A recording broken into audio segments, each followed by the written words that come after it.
gaan verder met die verhaal oor die geestelike akker, hoe die ding werk in die wêreld. Ons het gister nou gesien, dat daar ook 'n goeie kant is aan kerke en tempels, want die onkruid waaraan die mense blootgestel word, dien as bemesting vir jou toekomstige innerlike grond, jou siel. Ek vat maar hoe ons, ook maar, ek het maar nou reguit uit die kerk uitgekom, en net uit een kerk uit, en ander mense het baie kerke deurgegaan, van kerk na kerk, en hulle kon nie die waarheid vind nie, want al wat hulle gevind het was onkruid, dit het nie met hulle siele gekorreleer nie, want hulle het waarheid gesoek, en dan kom jy by 'n plek aan, en dan vat jy die waarheid, en jy is verskriklik bly, en na ruk kom jy agter, maar nou verstok jy ook, jy verval eintlik, want niemand groei saam met jou nie, jy wil groei, maar niemand anders wil groei nie, dan moet jy weer wegbeweeg. Dit is 'n normale verloop van sake in die gees, en dan kan jy jare later, sal daai mense nog steeds daar wees, en nog steeds presies net dit glo wat hulle geglo het, en 'n geloofspad is presies dit wat dit sê, dis 'n geloofspad wat jy moet loop, in die gees moet jy al hoe hoër gaan, dis nie 'n halte of 'n stasie of 'n busstop nie, dit is 'n plek waar jy groei, soos wat ons nou die ervaring het, dat met elke dag wat ek daai WhatsApp groepie oopmaak en die goed lees, groei ek. Al het ek die goed lang terug gelees, maar omdat ek dit nou lees, groei ek, want ek het baie ander inligting bygekry. En miskien het 'n ou 'n bietjie in die liefdesvlak gevorder, dan openbaar Vader nog iets aan jou. En dit is die pad wat jy moet loop. En as jy eendag hier kom en jy sien, maar nou groei ek nie meer nie, dan moet jy 'n plek soek waar jy kan groei, mits Yeshua die bron van alles is. En meeste mense se probleme op die pad van groei was dat Yeshua nie die bron was van openbarings nie. Dat die liefde nie teenwoordig was nie. Dat die kerk se leerstellings meer getel het as wat die woord van Yeshua tel. En dan beweeg jy weg. Want jy kan dit nie help nie, jou siel soek iets. Daai siel hinker terug na wat sy was voordat sy geval het. En niks kan dit keer nie. Maar ek wens elkeen voorspoed toe op jou groeipad. En ek weet dat hier ons elke dag iets gaan leer. Dit is so lekker, dat ons nie elke dag oor dieselfde goed hoef te praat nie. Yeshua sê, en sy vra, het ek nou nie te veel gepraat nie, onthou sy is 12 jaar oud. Hy sê vir haar verjaar, liewe dogter van my hart, dis nou ekskuus, hoofstuk 204, die onkruid bly as bemesting agter. Ek sê vir jou, jy het nie 'n woord te veel of te min gesê nie. Daarom gee ek julle ook almal die raad, om alles wat hierdie meisie nou gesê het, te onthou, daar goed aandag aan te skenk en daarvolgens op te tree. Dis nou gister se lesing. Dit is 'n boodskap vir ons. Ons moet aandag daaraan skenk en daarvolgens optree. As iemand egter kommentaar het, laat hy dan opstaan en praat. Na hierdie uitnodiging kom Judas Iskariot na vore en sê, bykans met alles stem ek nie saam nie. Hoewel ek oorigins die wysheid van die meisie bewonder, baie bewonder, want sy praat soos 'n baie goed geskrewe boek. Toe swyg hy, eintlik toe hou hy sy bek. Want waar kan jy in die teenwoordigheid van die hoogste gees in die hemel, Yeshua, wat een is met die Vader Gees? Yeshua prys nou net hierdie vroukie, hierdie meisietjie, en hy sê, jy het niks te veel of te min gesê nie, is wonderlik wat jy gesê het. En nou kom hy, hierdie aardsmens, maar ek stem met niks saam met hy, wat sy gesê het. En dit is so baie wat ons kry, dat hierdie aardsmens gees, hierdie Judas Iskariot gees, in soveel mense wat in die kerke sit, en in die Israel gemeentes, ek kan nie help om dit te noem nie, dat jy lees vir hom die wonderlikste goed, of dra vir hom die wonderlikste goed, dan bring jy na hom toe, in die vorm van die nuwe openbaring, waar Yeshua in die eerste persoon praat, of deur iemand praat. Dan sê hy, man, ek stem met niks van dit saam nie. Wat maak jy met so 'n mens? Nou hierdie Josua oukie, het nou nie eintlik baie, hy's nie baie diplomaties nie. En ons lees nou verder wat hy vir hom sê in vers 3. Onthou die leerlinge duld hom maar, want Yeshua duld hom. So hulle het nou maar dieselfde aard aangeneem ten opsigte van Iskariot. Josua, ook 'n 15-jarige klein mannetjie, snou hom egter letterlik toe. O vreeslik onsinnige en uitermate dom mens. Het jy dan nie gehoor watter getuienis die meester self aan die lieftallige Jara gegee het nie? En jy wil dan nog met alle punte van haar antwoord verskil. O, laat ons dan maar eers iets hoor van jou onbevredigde oorgroote domheid, en dan sal ons wel sien met watter drek dit gevul is. Maak jou dom oë tog oop, ou os. Kyk eers, hier langs my sit 'n engel van Elohim uit die hoogste hemele. Sy wese is suiwer lig. En hier sien jy die jong wyse spreekster na die hart van Elohim. En naas haar hopelik die meeste self, wie se gees hemel en aarde en alles wat bestaan geskep het. En tog wil jy ondanks die getuienis van Elohim nie heeltemal saamstem met iets uit die toespraak van die lieftallige Jara nie. Sê eers wie jy egter is, om so onbeskaamd met Elohim te wil rede twis. Nou dis 'n harde uittrap hierdie.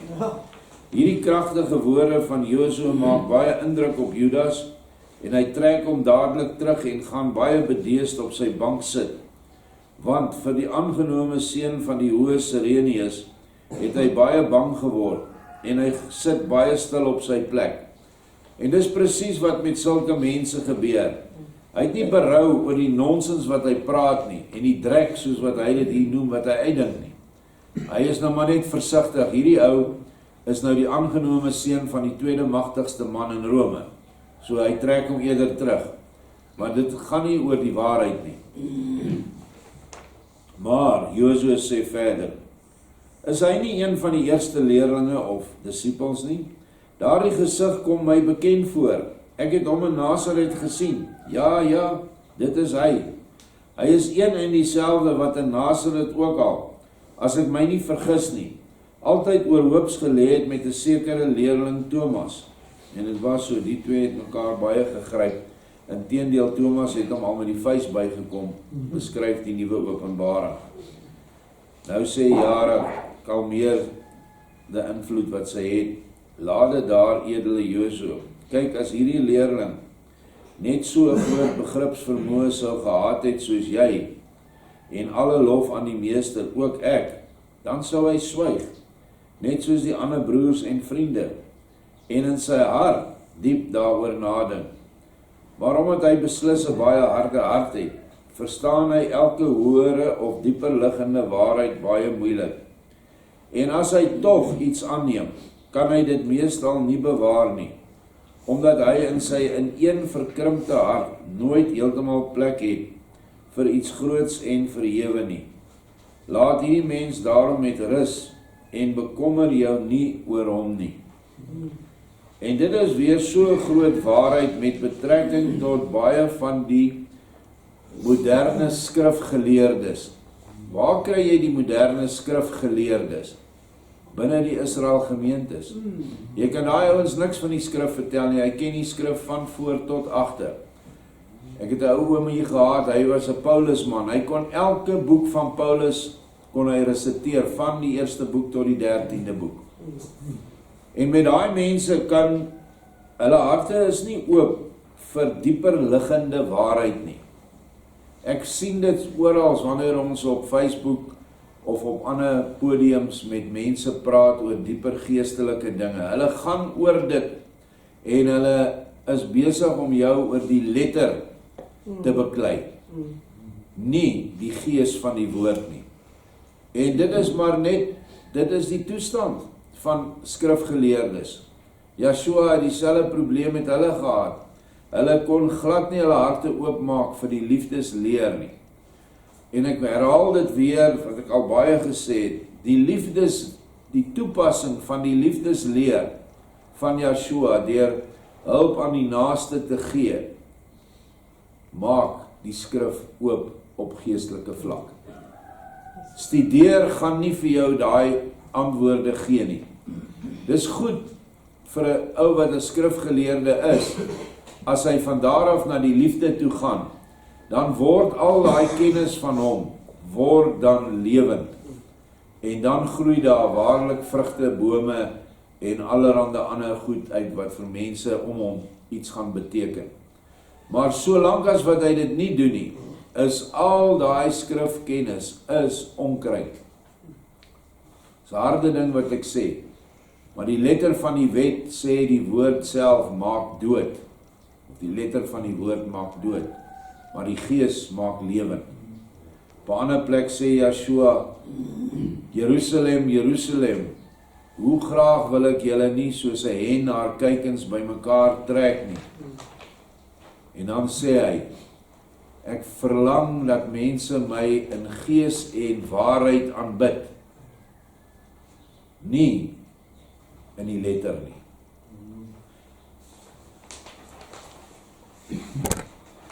Josua sê, jy het weer heeltemal gelyk. Maar weet jy, so 'n klein teregwysing sal hom glad nie skaad nie. Want ek weet dat hierdie persoon baie dikwels uit sy beurt praat. Hy wil altyd die voorste handjie wees. En almal moet by hom raad vra. Dit gebeur natuurlik nooit, omdat die ander baie wyser is en meer begrip het as hy. En daarvoor vererg hy hom heimlik. Daarom is hy ook altyd ietwat bekrompe of wraaksugtig. Maar dit help hom niks nie, want hy word dikwels, net soos nou, op 'n onsagsinnige manier tereggewys deur leerling Thomas, wat 'n egte wyse man is. En herken hierdie mense wat dikwels uit hulle beurt praat en altyd die voorste handjie wil wees in gemeentes en in enige ander gesprekke, waar hy eintlik van die onderwerp nie veel of niks weet nie. Maar jy moet hom altyd hoor. En herken sulke mense, ek gaan met hulle om. So 'n mens moet net sien watter gees dryf hulle. En dan moet 'n mens natuurlik nie oordeel daaroor nie. En ons moet op 'n sagte manier die mens teregwys as ons dit optel. Sekerlik nie soos Josua dit gedoen het nie, alhoewel Yeshua dit toegelaat het, wat seker dan 'n bietjie nodig was. Net soos Yeshua op een stadium toegelaat het dat Judas Iskariot 'n pak slaag kry. Nou sê Jara, ja, dit het jy goed ingesien, want ek herinner my nou ook so 'n twisgesprekkie in Genesaret. Die meester weet seker beter as ons waarom hy hierdie leerling in sy geselskap duld. Ek sou hom lankal weggestuur het. Nou ons weet hoekom het Yeshua hom geduld, want Yeshua het geweet dat hy sal sterf deur die hand van Judas Iskariot, want hy het die verraad gepleeg. Hierdie mens het iets heel spesiaal afstotend vir my, en ek sal alles daarop verwed, dat die hele geselskap nog eendag deur hom in baie groot moeilikhede gaan kom. Hier openbaar die Gees al 'n bietjie van Yeshua se lot vorentoe. Ek vertrou naamlik nooit mense wat die persoon waarmee hulle praat nie in die oë kan kyk nie. Dit lyk asof hulle altyd bang is dat hulle onsekere oog hulle bose hart sou verraai. En juis hierdie leerling het hierdie kwellende eienskap wat my so heeltemal teenstaan. Wel, onlangs dit duld die meester hom tog. En hy, Yeshua, moet seker 'n baie wyse rede daarvoor hê. Nou sê ek aan Jara, Yeshua, dogter van my, kyk, jy het so pas, ek wil net dit dames, dis mooi wat hy sê, dogter van my, dogter van Sion. Kyk, jy het so pas self in jou toespraak werklik buitengewoon goed die rede aangegee wat aan elkeen sonhelder duidelik maak, waarom daar deur my naas die koring ook die onkruid geduld word. En weet jy, hy is ook so onkruidplant op my goeie akker. As die goeie koring egter in my skure versamel word, sal hy as onkruid op die land bly staan en verbrand word om die sware grond te bemes en te belig. Die grond moet wel belig wees, sodat die edele vrug goed daarop kan gedei. Want weet jy, al te los mag dit ook nie wees nie. Want in te losse grond kan die wortels geen vaste grond vind nie. Kom die hitte dan, en kom daar soos gewoonlik groot storms daarna, dan verdroog die wortels baie maklik saam met die vrugstengel. En as daar weer 'n storm kom, word sulke vrugstengels moeiteloos ontwortel, verdor dan op die land en lewer geen vrug nie. Daarom is daar vir die kweek van kinders van Elohim altyd meer 'n swaar as 'n losse grond nodig. Omdat dit so is, moet 'n mens dit hom laat welgeval, as ergens naas die koring ook onkruid uit die swaar grond gaan opkom. Want dit word nie as oes ingebring nie, maar dit bly agter vir bemesting van die grond, sodat die volgende gesaaides 'n nog ryker oes kan lewer as wat daar tot nog toe die geval was. Het jy my verstaan? So, dit is ook 'n rede waarom 'n mens die onkruid hier in ons midde, in ons Philadelphia opset, maar moet duld. Want die onkruid het baie keer 'n baie goeie doel om jou ryp te maak. Jy as edele plant wat tussen hierdie dinge staan, leer deur interaksie met onkruidmense, met wêreldmense.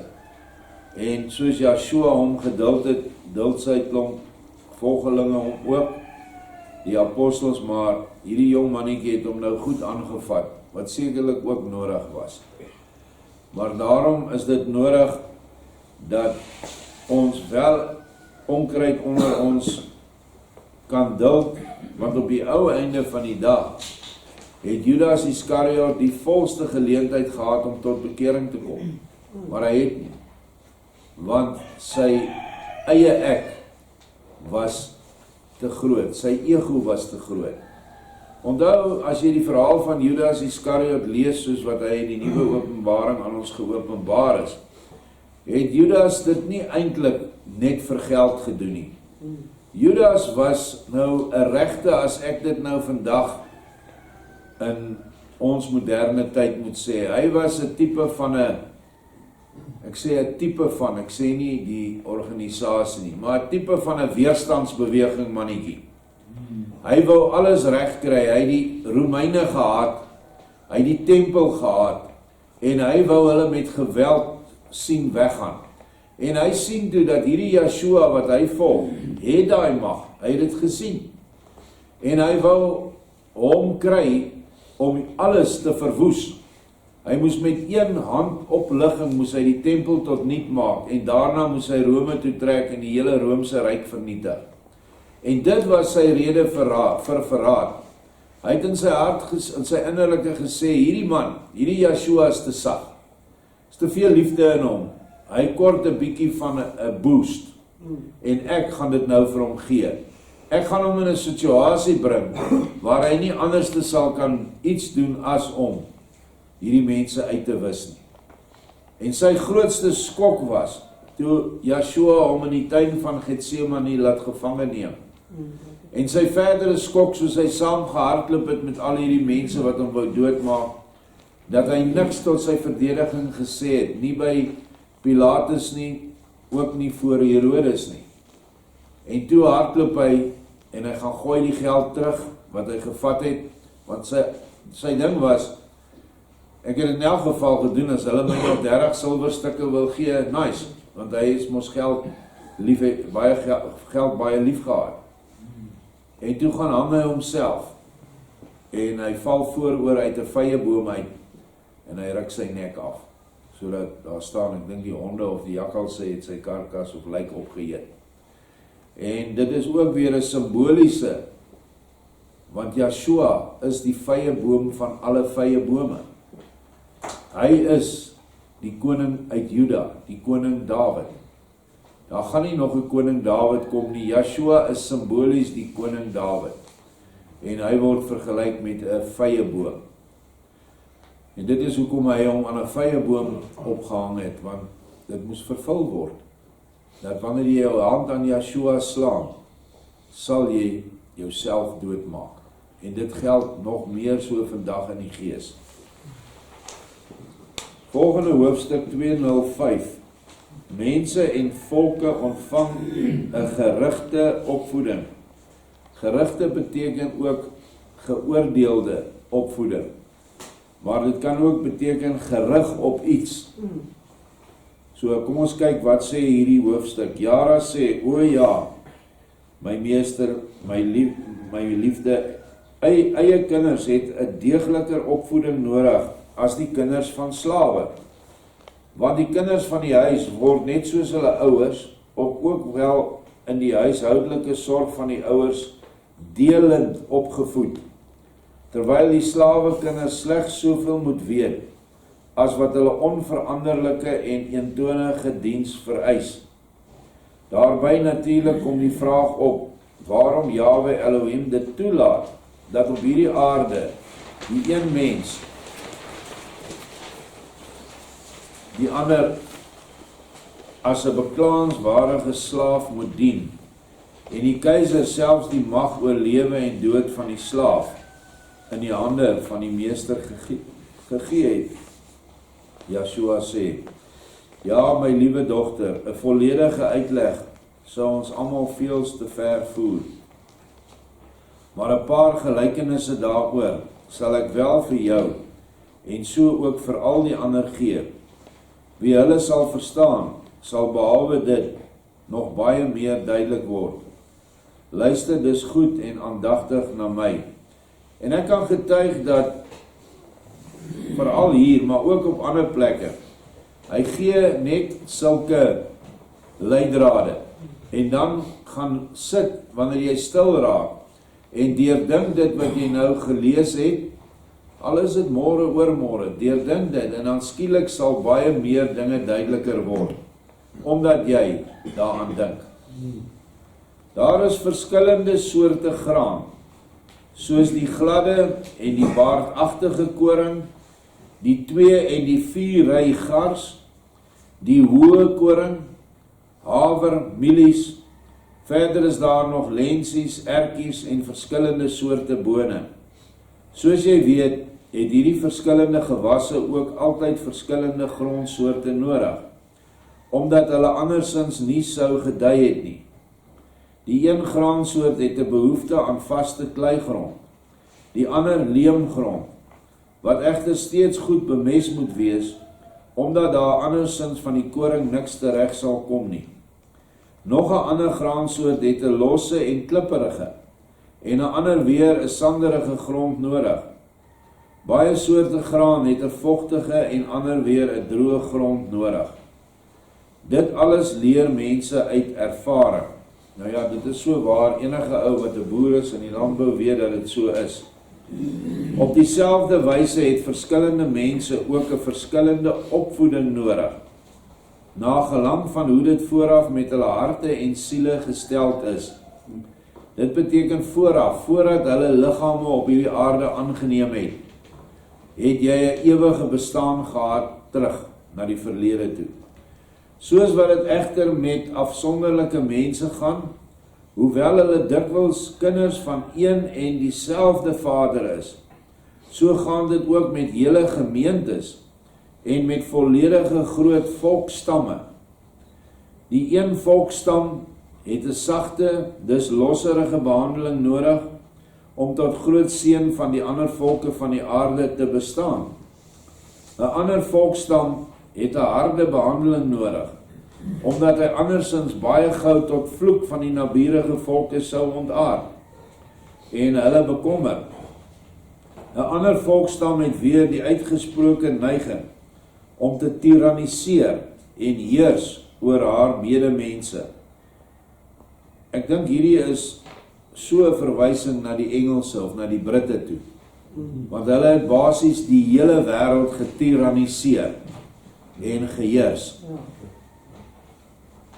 Vir die siele van sulke mense is daar niks beter as dat hulle vir talle jare in slawerny verval, sodat hulle eers goed deur en deur nederig kan word. Word hulle in hierdie nederigheid beter en verdra hulle lot uiteindelik met alle geduld en sonder om te mor, dan word hulle weer vry inwoners van die aarde. Hulle sal dan as 'n veredelde vrug op die beste en vetste grond verseker vinnig en weelderig groei. Nou ons kan voor ons oë sien dat nie net Engeland of Brittanje nie, maar dat die hele Europa baie vinnig op pad is na 'n islamslawerny, wat hulle noem 'n islamstaat of Sharia wet, wat dan 'n verskriklike wet is, want toe Yeshua se woord veronderstel was om uitgeleef te word in die wêreld, het hulle dit nie gedoen nie. Hulle het baie volkere onder tirannie gehou, en ek sien dit wat nou daar gebeur, en eintlik maar oor die hele wêreld, die westerse wêreld, gebeur maar in Australië en Kanada ook. Amerika is dit nou so 'n bietjie geblok, maar daar's nie 'n manier wat hulle daai miljoene ooit kan daai golf omdraai.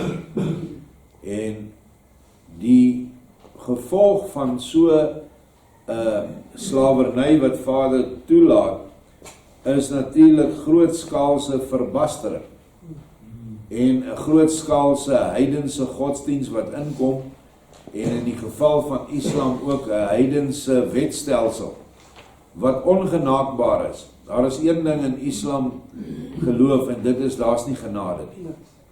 As jy sekere goed doen, dan is dit dood, nie iets anders te nie.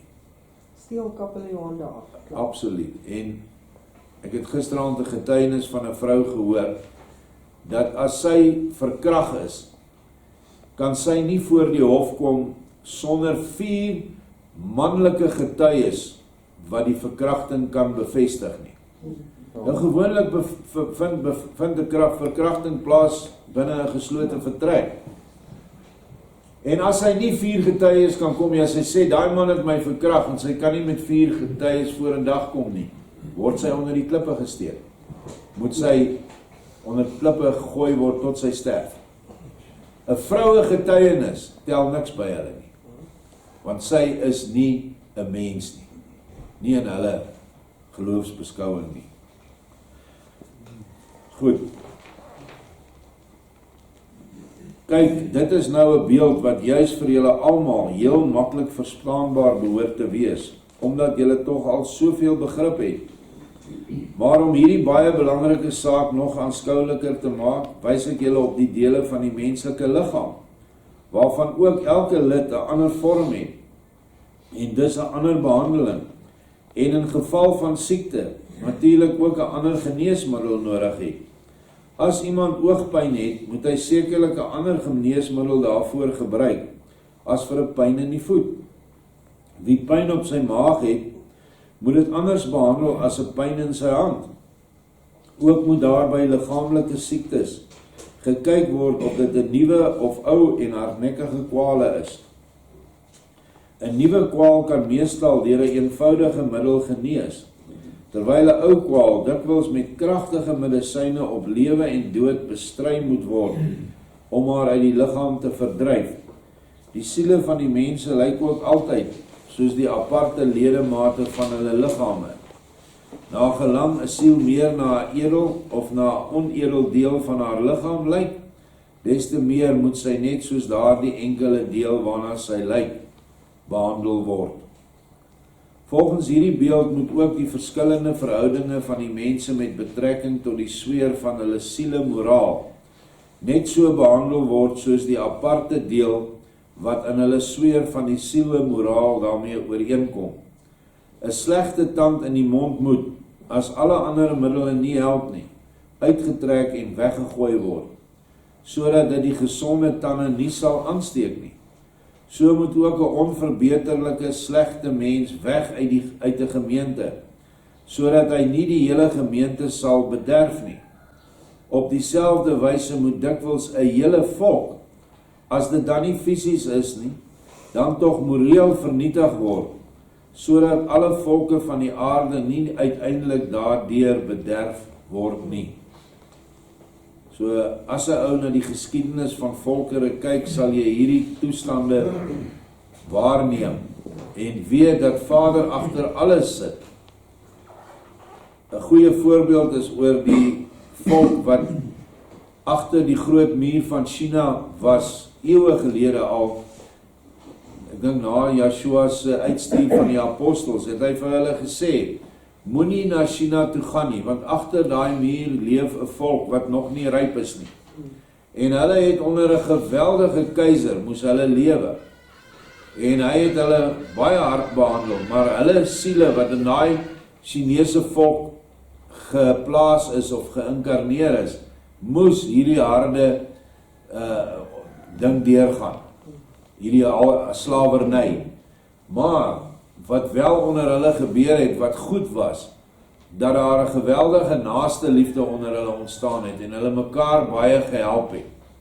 En dit is wat Joshua se doel is met allerlei volke, dat hulle die liefde vir mekaar sal ontwikkel. Alhoewel hulle nie altyd Joshua het nie, kan hulle in hulle opset waar hulle is, waar Joshua toelaat dat hulle Boeddha aanbid, of Hare Krishna, of die Dalai Lama wat nou in China is, hy laat dit toe. Want solank die mense die naaste liefde beoefen, hierdie Islam godsdienst gaan, ek kan nie sien dat hy gaan voortbestaan nie. Iewers dink ek gaan hy kom en gaan hy vernietig word en sy tande gaan getrek word. Maar op die oomblik dien die Islam 'n goeie doel om die Europeërs in slawerny te bring, dat hulle kan nederig raak. Want moet nooit vergeet nie, dat dit is die verlore stamme van Israel, bevind hulle in die westerse volke. Europa, Kanada, Amerika, Australië, Nieu-Seeland. En dit is hulle wat die hardste teen die boerevolk, Afrikanervolk opgetree het. Hulle het ons vir die honde gegooi. Nie so seer die ander nie. Hulle het dit gedoen. Hulle het die terroriste opgelei. Hulle het hulle in Londen allerhande goed geleer om hierdie regering oor te vat. Dekades voordat 94 aangebreek het.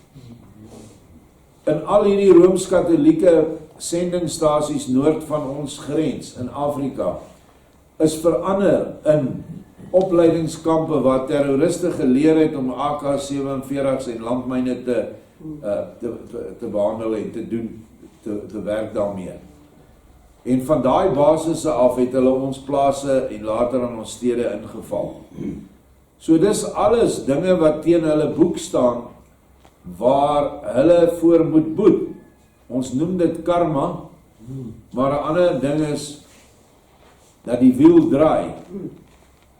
En dit is nou besig om te gebeur.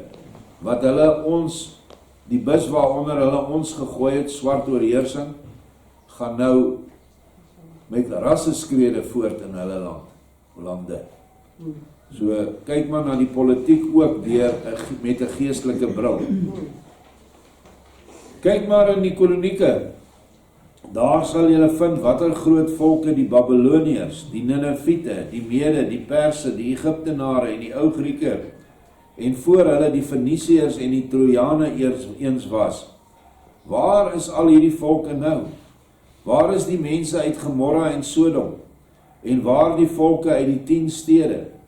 Ja, fisies bestaan hulle nog wel in hulle verwaarloosde nakomelinge, maar hulle naam bestaan nie meer nie, en onder die ou naam sal hulle ook nooit weer 'n volk van hierdie aarde word nie, want daar is skaars iets slegters as 'n ou naam, waaraan baie ydelle nikszeggende roem kleef. Daardie soort mense of volke beskou hulle ten laaste vanweë so oeroue beroemde naam as baie beter en waardiger as 'n jong volk, wat deur sagmoedigheid, nederigheid en broederliefde hulle in die vir Elohim regverdigste en daardeur vir die siel die gesondste toestand bevind. Dit sal julle nou nie baie moeite kos nie om na enkele ondersoeke te ontdek hoe goed en regverdig die Vader in die hemel is. Want die vaste bestemming van die aarde is nou eenmaal daar om kinders van Elohim se gees vir die hele oneindigheid op te voed. Daarvoor is dit nodig dat die grond altyd eerder hard en maar as los en vet gehou word. Dit is hoekom ons so moet swaar kry op hierdie aarde. Die onkruid wat saam met die edele graan opskiet, hinder nie, hoewel dit saam opgroei en ryp word. Die geseënde gedei van die edele vrug nie, terwyl dit later tog weer vir die bemesting. Ek dink dit hinder die geseënde gedei van die edele vrug nie, terwyl dit tog later weer vir bemesting van die hier en daar te hard en te maar geworde grond baie geskik is, soos ons voorbeeld nou wat in Europa en in Brittanje gebeur. Kort en goed, wat Elohim toelaat is goed, en uiteindelik is vir 'n algeheel rein mens alles rein, wat die aarde in en op en bo haar dra. Sê nou eers of julle dit wat deur my vertel is, heeltemal verstaan het.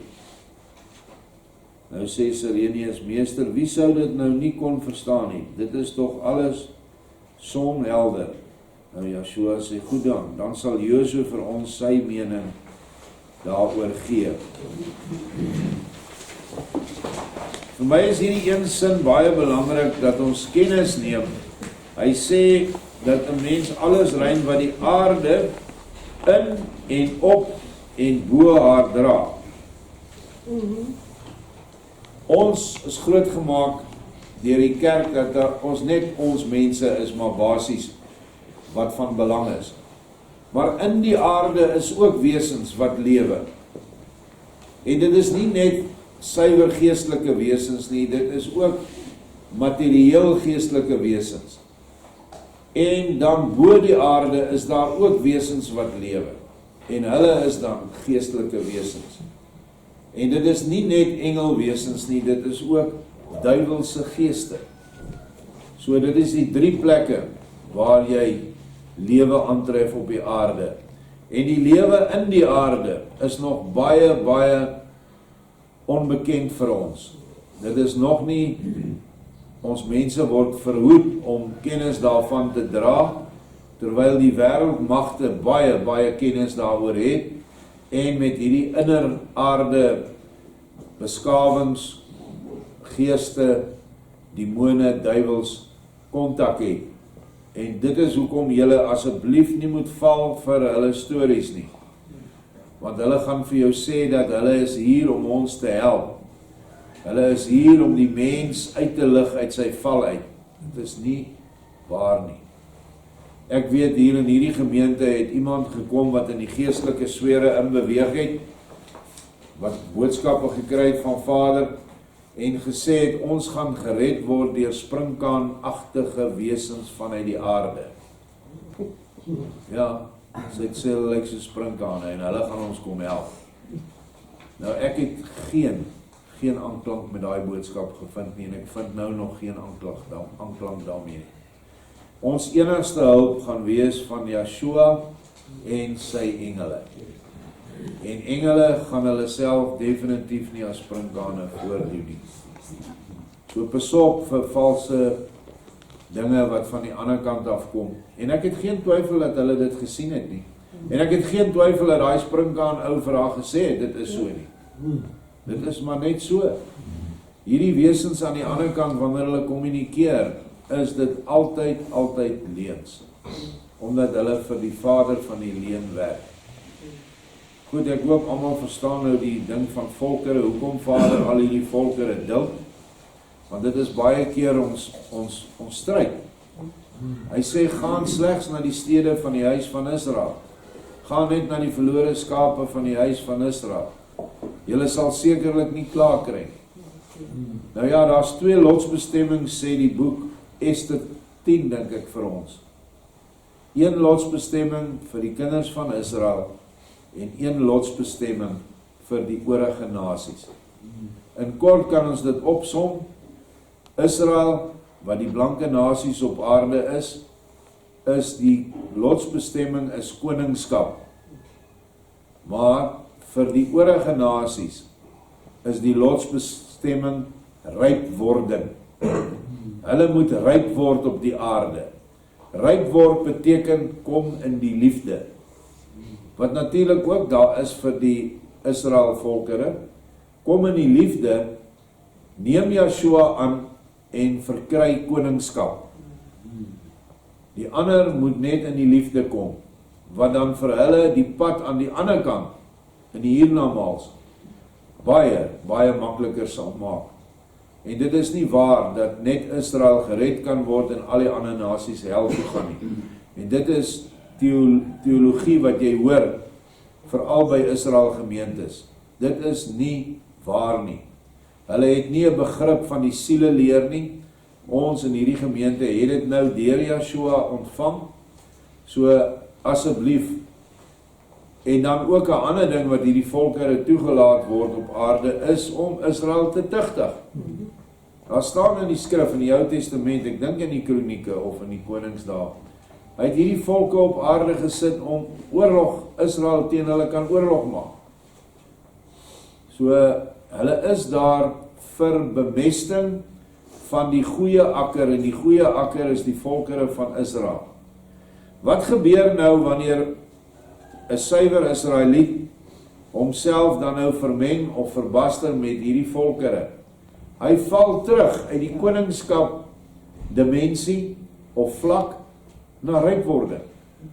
Dis maar net sy eie besluit. En dan moet hy in daai vlak verder gaan. So elke ding wat mense besluit op hierdie aarde het gevolge vir die hiernamaals. Onthou dit en leef maar, streef maar na die hoëre, soort by soort. Dit is wat die wet van die heelal is, nie net op aarde nie, maar ook in die hiernamaals, soort by soort. Ons sal vergader word by ons volksgenote, en 'n Duitser sal by sy volksgenote versamel word en ander by ander.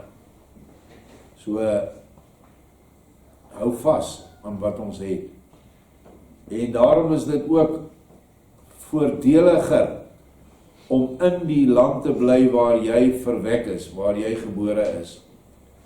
Want ek sien te veel dat mense wat met 'n redelike geestelike vlak en voorsprong wegtrek uit hierdie land uit en heeltemal agteruit gaan.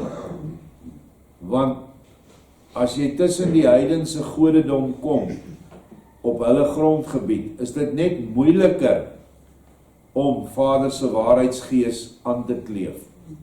Want die aanslag van al hierdie demoniese geeste in die lig is te groot.